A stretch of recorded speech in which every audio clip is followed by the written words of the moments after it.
On a quiet night, Mark was driving his car along a deserted mountain road, surrounded by complete darkness.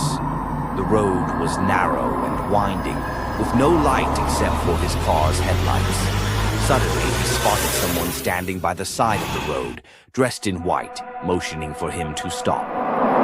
Mark hesitated for a moment, but decided to help the stranger.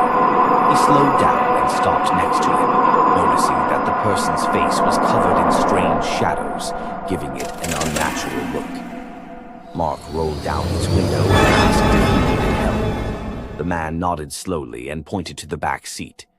Mark felt a strange chill, but couldn't refuse the request, so he unlocked the door.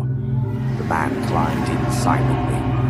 As Mark resumed driving, he felt an unusual coldness in the back seat, as if the air had frozen suddenly. Mark tried to break the silence by talking, but received no response from the person in the back. He glanced in the rearview mirror, and to his shock, the back seat was completely empty, with no sign of the man who had just gotten in. His heartbeat quickened as real fear set in. He tried to convince himself it was just his tired mind playing tricks. But then he heard whispers coming from the back seat, a strange voice, as if from another world, quietly calling his name. Mark.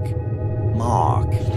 Mark panicked and looked back, but saw no one. Suddenly, a cold hand rested on his shoulder, strong and unyielding. Mark screamed and slammed on the brakes. The car kept moving, as if driven by some unseen force. The eerie voice continued calling his name, while the hand on his shoulder tightened, causing sharp pain. Moments later, he lost consciousness.